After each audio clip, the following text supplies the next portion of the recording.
Amoulé Kizito, député national, élu de la circonscription de Arou Onitouri, député national de la FDCA. Bonsoir, bienvenue à vous. Merci. Alors, il y a plein de sujets d'actualité qui concernent les députés comme vous. Et je suis ravi de vous retrouver pour la première fois ici à Télé 50, quoique j'ai l'habitude de bien voir, aimer comment vous débattez sur des sujets politiques. On commence par la prorogation de l'état de siège. Pour là, je vous dirais, c'est la deuxième ou la troisième fois, on a vu les élus du Nord Kivu et d'Elitouri sortir lors du débat sur la prorogation de l'état de siège. C'est un débat qui n'a pas commencé aujourd'hui. Le chef de l'État même avait convoqué une table ronde pour statuer sur la question. On avait 3 propositions. Finalement, on a opté pour la réqualification ou maintenir cet état de siège. Pourquoi est-ce que vous continuez à faire ces genres de revendications à ce jour? Non, c'est-à-dire, je vous remercie d'abord pour m'avoir accueilli. Ce qui est très important, c'est que, vous savez, si vous lisez l'exposé des motifs de cette démarche de l'état des sièges, ça résumé la motivation du chef de l'État de pouvoir mettre fin aux atrocités. Maintenant, si vous voyez maintenant ce qui s'est fait... Les atrocités de l'époque ne sont pas les mêmes de maintenant. Hein? Jusqu'à aujourd'hui, on commence à... Les gens meurent. Même hier, il y a eu des cas de mort.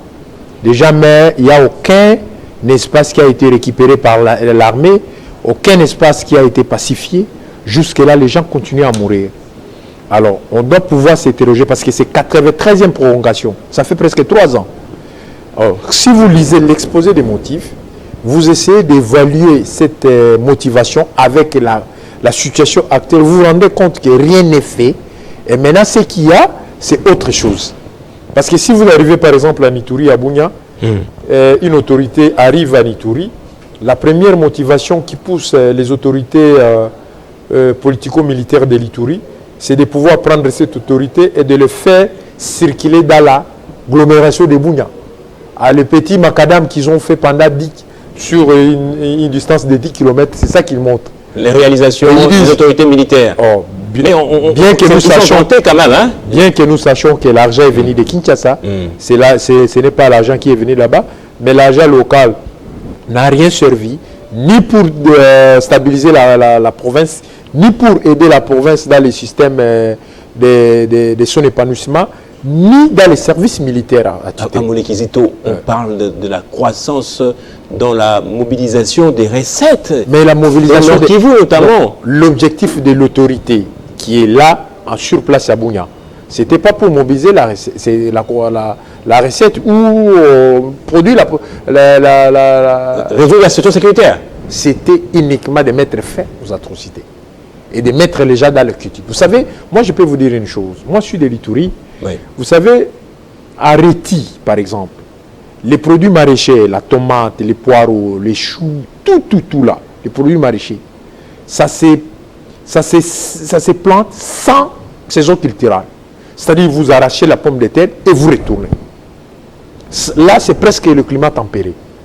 En Ituri, moi j'étais agent humanitaire. On achetait les haricots sur place là-bas pour distribuer aux bénéficiaires.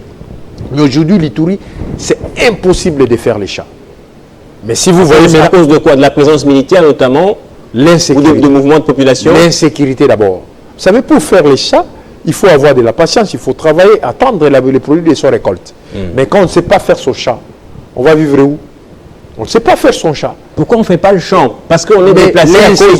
L'insécurité, concrètement, ça veut dire quoi? L'insécurité, ça veut dire la tuerie par-ci, par-là. Ouais. Il y a les territoires des Rumu, les territoires des Ndjougou, les territoires des Mambasa, et presque une partie du territoire des Magui est attaquée parce que c'est frontalier avec les territoires des Ndjougou. Vous comprenez? Or, l'objectif premier de cette mise à place des états de siège, c'était qu'on mette fin. Et si vous lisez l'exposé des motifs, c'est clair, tout était clair, que pour permettre aux militaires de faire. Malheureusement, 3 mois après, on va relever ces gouverneurs aux opérations. Donc, il était devenu comme un gouverneur civil. Raison d'être d'un gouverneur militaire n'y était plus. Alors, par rapport à ça, et les infrastructures civiles qui sont en difficulté nécessitent que nous ayons un gouvernement civil et que les militaires s'occupent de la gestion de... C'est une mesure exceptionnelle. Non, mesure exceptionnelle. C'est-à-dire les libertés individuelles sont restreintes et même les mesures civiles également sont mises de côté. Mais écoutez, si vous faites une chose et que vous évaluez la chose et ça ne répond pas à la motivation, je crois, ça ne sert à rien de continuer avec cette... Mais il y a eu ce débat. Bon, est-ce que vous êtes les députés qui ont boycotté cette plénière-là? C'était la plénière qui avait eu lieu après notre rentrée parlementaire. Les députés avaient refusé. La plénière qui a eu lieu les 7 avec l'honorable Vital Kamerhe, que j'ai sali, on nous a d'abord tous réunis, nous de l'Ituri, nous du Nord Kivu et du Kivu, nous avons fait les évaluations avec le président. Et c'est comme cela qu'on avait autorisé les débats. Si vous avez vu quelques interventions là, c'est à l'issue de cette rencontre-là qu'on a permis qu'il y ait ça. Vous savez, l'état de siège, nous ne condamnons pas les chefs de l'État. L'étation, elle était bonne. Mais la manière dont ça a fonctionné, ça n'a pas permis à ce qu'il y ait la paix. Alors, il va falloir... D'abord, l'administration provinciale est chaotique maintenant. Ça ne fonctionne plus jamais. Et le nombre des agents qu'on a augmenté dans les services, c'est pléthorique. Quand vous dites administration provinciale, vous faites allusion à quoi? Vous faites allusion au territoire, à la gestion quotidienne des territoires, des chefferies, etc. La gestion quotidienne des affaires du peuple. Parce que bien qu'on fait la guerre, il y a la population à pouvoir garder. Par exemple, je te donne les cas chez moi. On décrète l'état de siège, mais nous n'avons pas de militaires. Si vous voyez la démarcation entre nous et le Sud-Soudan, il y a la frontière là-bas, mais on ne sait pas distinguer où est le Soudan, où est le Congo, la RDC. Mais du côté de l'Ouganda, c'est clair. Du côté soudanais, du côté Ouganda, il y a la route qui ne sait pas, mais comme eux entretiennent cette route-là, maintenant la loi qui est dictée là-bas, c'est la loi ougandaise. On marche à gauche, on roule à gauche. Mais par contre, du côté sud-soudanais, il n'y a pas. Tout ça, c'est parce que l'administration provinciale ne marche plus. Ne marche plus. Or, c'est une administration militaire. Or, les militaires devaient être aux actions plus que les civils.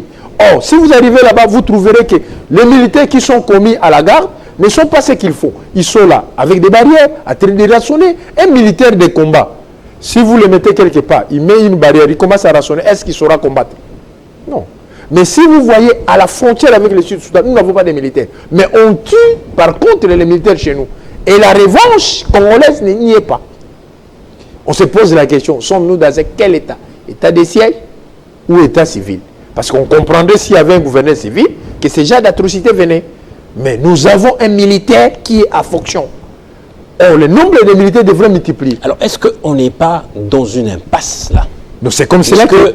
en optant, en décrétant l'état de siège, c'était pour résoudre une situation apparemment difficile. Oui. Et puisque cette mesure exceptionnelle n'a pas marché, doit-on retourner encore à l'administration avec les civils ou doit-on maintenant, je ne sais pas, déclarer une autre mesure exceptionnelle? Non, ça n'y est pas. Au niveau de ce que nous sommes maintenant là, on doit retourner le système entre les mains des civils. Les députés provinciaux sont là. On doit pouvoir envoyer des candidats gouverneurs qui seront intéressés par rapport au moment, parce que nous sommes, pour désigner un gouverneur, ce n'est pas la voie électorale. Ils peuvent se manifester.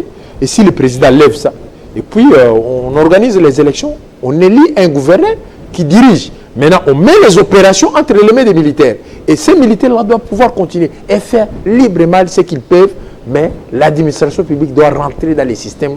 Entre les mains des civils. Voilà. Mais alors, revenons à ce débat. Le jour où vous avez boycotté la plénière, j'ai entendu des députés dire que Vital Kamerhe n'est pas neutre, impartial dans la modération du débat au sein de l'Assemblée nationale, mais aussi il a une certaine arrogance et il est trop autoritaire vis-à-vis de vous, élus. Est-ce que c'est vrai ça? D'abord, ce jour-là, c'était faux. Vital Kamerhe n'était pas là. Non, pas ce jour-là, de manière globale. Pas ce jour-là peut-être, mais récemment avant son voyage. Non, quand nous, on a reçu Vital, il nous a expliqué, il nous a écouté comme un papa.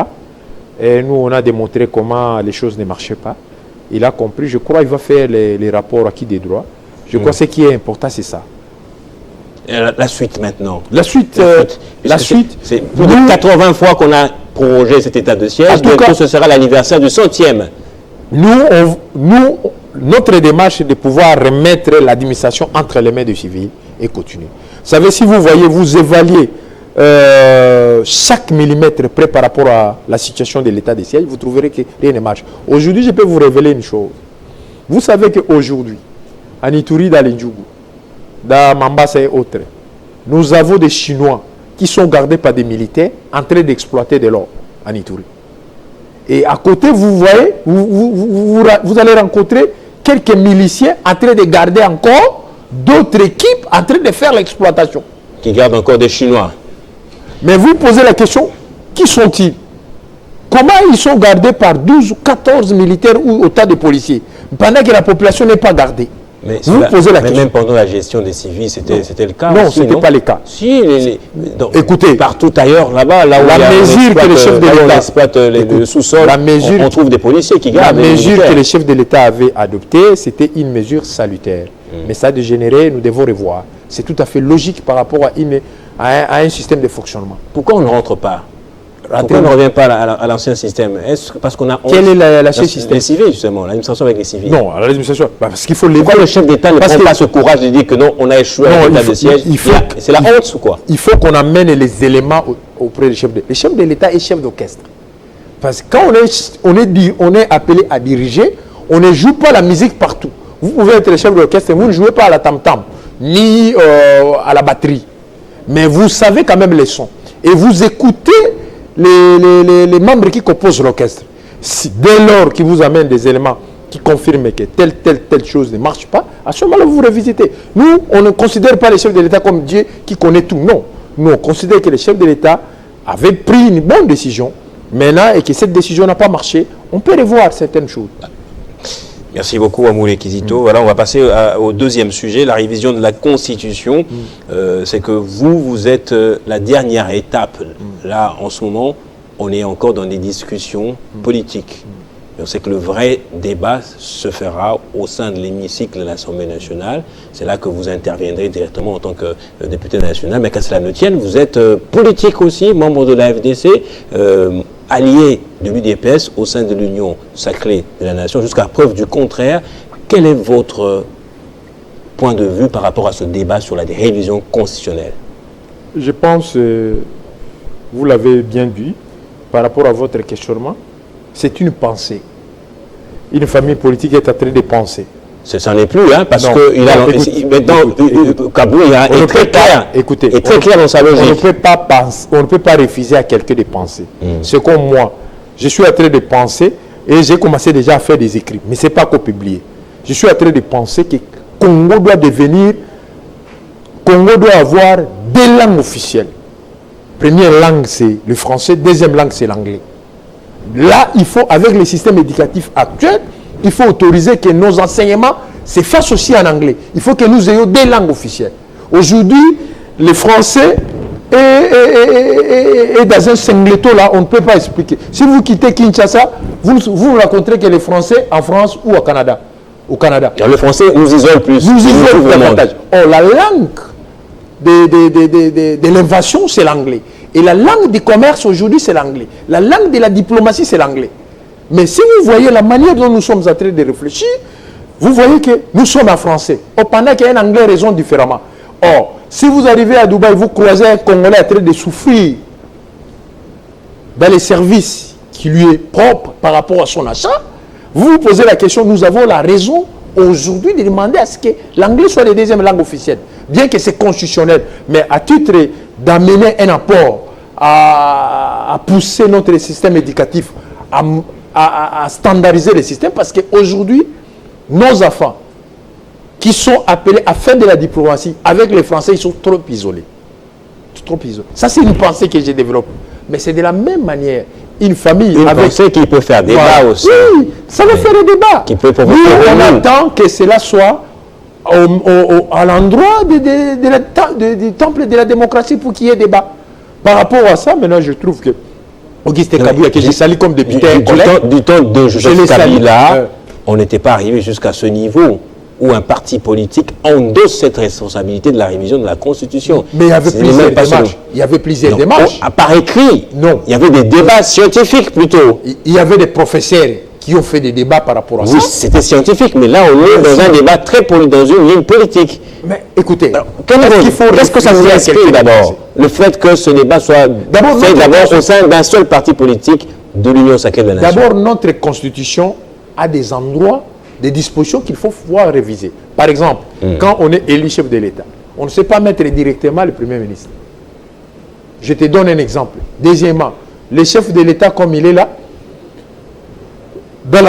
ça dépend des cas. Hein. Pour un Premier ministre, hein, si on ne sait pas avoir une majorité qui se dégage de soi, là, c'est en ce moment-là qu'on recourt peut-être à un informateur, etc. Mais s'il y a des majorités, c'est du tac au tac quand il y a la majorité. Moi, je suis député, je ne peux pas spéculer autour des choses, des histoires qui ne sont pas arrivées au Parlement. Parce que c'est là où moi j'exerce ma prérogative. Votre famille politique, voilà. Qu'est-ce qu'elle en pense? Non, moi je ne suis pas leur porte-parole. Moi je suis député national. On ne s'est pas réunis autour de ça. Je crois, je ne peux pas donner des avis. Mais vous entendez parler, si ce débat venait à être proposé aux députés, vous le soutiendrez, le débat?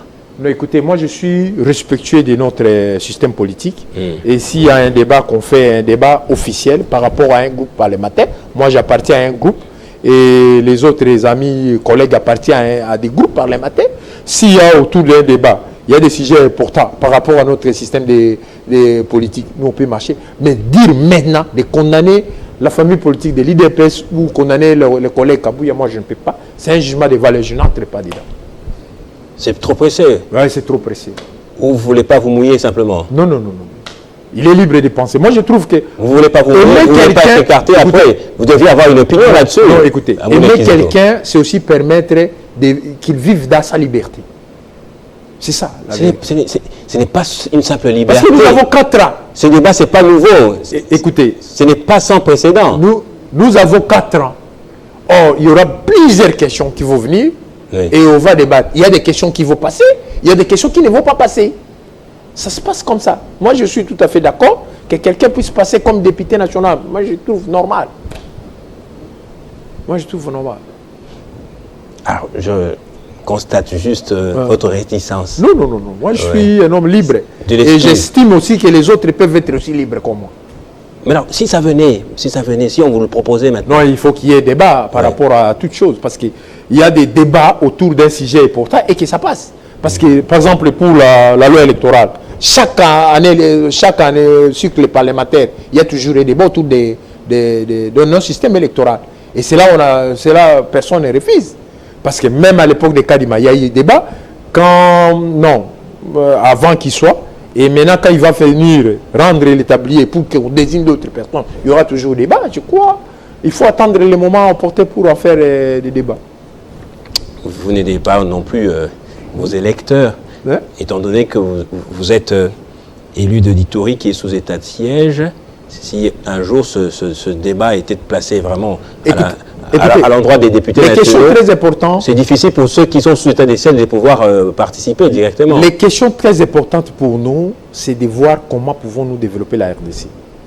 Est-ce que la révision de la Constitution nous permettra de développer la RDC? Non, écoutez, moi, j'estime que développer la RDC ne dépend pas d'un texte. On peut avoir n'importe quel texte du monde. Si on n'a pas la moralité, on ne développera pas la RDC. Dans un débat politique que nous faisons des fois dans nos différents groupes, quand on veut désigner des gens à des postes de responsabilité, il y a des collègues qui disent, écoutez, il a quel niveau? Quel est son profil? La problématique des profils dans ces pays se pose. Or, le profil n'est rien maintenant. Nous avons vu des professeurs occuper des postes de responsabilité et on se rend compte plus tard que les professeurs, autour de lui, il y a des détournements. Dans un pays comme le nôtre, où la pauvreté est là, mais vous attendez qu'on a détourné 10 millions, 20 millions, 30 millions. Or, ce qui est très important, c'est la moralité. Parce que moi, je connais des gens qui n'ont pas étudié, qui n'ont pas beaucoup étudié, mais qui ont des entreprises qui comptent des millions.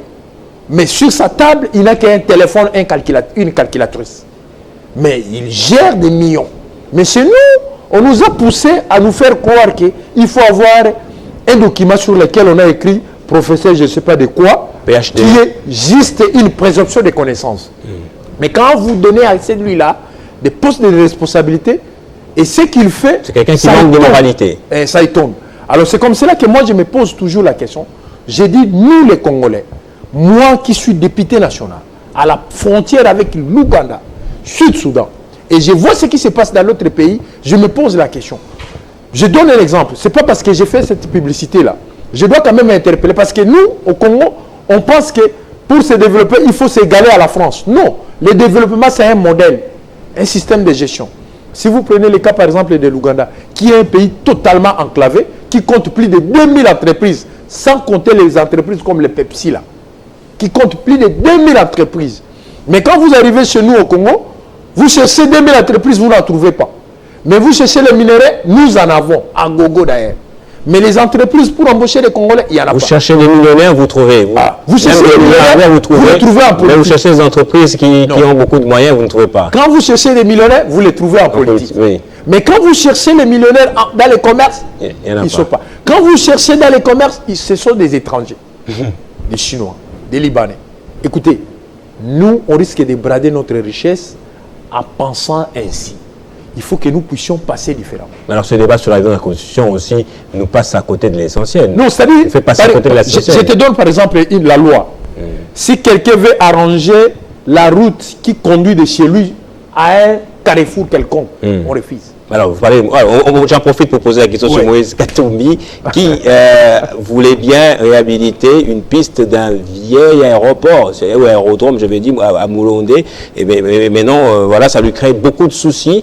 On dirait même qu'il est en exil, c'est supposé, entre guillemets. Bon, est-ce que le changement de la Constitution pourra faciliter à Moïse Katumbi la tâche? C'est ce que vous voulez dire? Non, moi je ne parle pas tellement de Moïse Katumbi par rapport à la question. Vous savez, je te donne un exemple. Le système congolais, il est mauvais comment? Quand on veut réparer la voie publique, on fait l'appel à l'État. Quand on veut faire, je ne sais pas quoi, on fait l'appel à l'État. 2 minutes, peut-être plus, 2 minutes, oui. Or, ce système-là, il faut pouvoir réviser.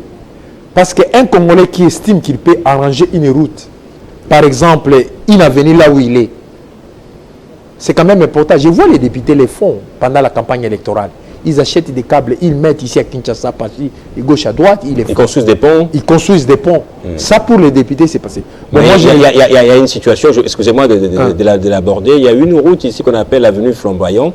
C'est derrière le commissariat, à côté du commissariat de la police. Il y a un terrain de football. Il y a tout un fleuve, pratiquement un nid de poule énorme. Les véhicules ne savent pas passer. Alors que tout autour, il y a des autorités politiques. On parle du président de la Cour constitutionnelle. On parle de Mme Rose Mutombo qui serait aussi à côté. Donc, si on avait des lois qui favoriseraient, qui favorisent ces genres de choses, cette route serait arrangée, c'est ça? Ce sont des lois comme ça que nous voulons. Je te donne un exemple concret par rapport à nos systèmes de fonctionnement de nos entreprises. Vous savez que moi j'ai fait des questions orales avec débat à certains ministres. Je crois c'est autour de certains sujets pareils. Vous prenez par exemple une société comme la SNEL ou la Régie des eaux. Si vous arrivez à payer les raccordements à la Régie des eaux, à 13h, vous trouverez que la caisse est fermée. On vous dit que non, on ne ferme pas.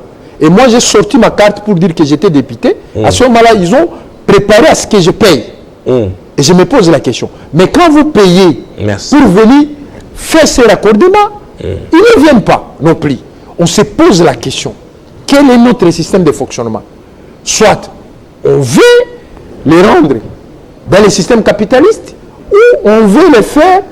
Parce que le système congolais, avec le système de la SNEL, on veut compliquer les choses pour qu'il y ait monnayage. Si vous voyez le système prépayé de la SNEL, par exemple, vous arrivez, vous trouvez, il y a un seul point de vente d'électricité. Mais vous trouvez les gens venir à 5h du matin, ils quittent à 16h du matin, 16h du soir.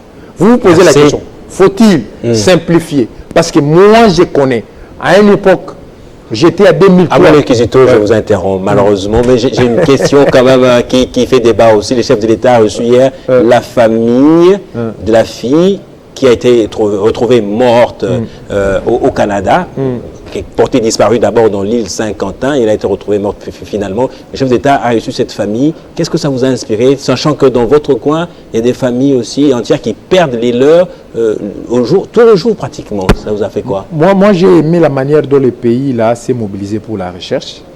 Ici, le chef de l'État, rapidement, 30 secondes. Oui, j'ai aimé aussi la manière dont le chef de l'État s'est impliqué. Mais les gens n'ont pas aimé beaucoup, certaines personnes. Certaine opinion n'a pas trouvé Ils sont cela. libres de pouvoir faire le jugement de valeur. Oui. Moi, je suis là comme un député national, je vois les faits. Merci. Oui. Merci beaucoup. C'était Amoulé Kizito. Reste ensemble. On va prendre deux jeunes, Perrault et Jonathan Mundingani. Ils sont membres d'une ASBL, la jeunesse congolaise pour un Congo retrouvé. On va parler du secteur de transport. En tout cas, c'est la première fois que je vois des jeunes venir parler de manière, on ne peut plus désintéressée de ce secteur. Réfléchir surtout pour apporter des pistes, des solutions. Restez avec moi.